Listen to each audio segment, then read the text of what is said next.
नमस्कार. स्टार प्रवाहावरील लोकप्रिय मालिका लक्ष्मीच्या पावलांनी मध्ये कला आणि अद्वैत ही जोडी प्रेक्षकांची विशेष पसंतीची ठरली आहे. अभिनेत्री ईशा केसकर आणि अक्षर कोठारी महत्त्वाच्या भूमिकांमध्ये या मालिकेत झळकत असून मालिकेतील इतर कलाकारही चर्चेमध्ये असतात. अलीकडच्या काळात मालिकेत काही महत्त्वाचे बदल झाले आहेत, ज्यामध्ये जुन्या पात्रांच्या जागी नवीन कलाकार दाखल झाले आहेत.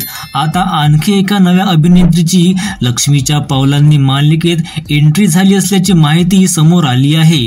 काही दिवसांपूर्वी नयना ही भूमिका साकारणारी अपूर्वा सपकाळ हिने मालिका सोडली होती आणि तिच्या जागी सानिका बनारसवाले ही आता कलाच्या बहिणीची भूमिका साकारत आहे.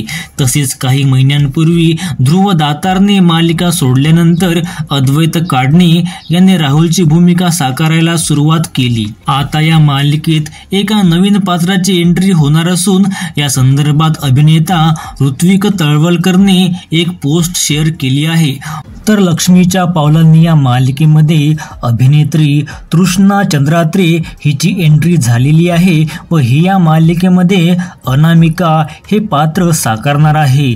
मराठी मालिका विश्वातील नवनवीन अपडेट्ससाठी चॅनलला नक्की सबस्क्राईब करा आणि व्हिडिओ आवडल्यास लाईक सुद्धा करा.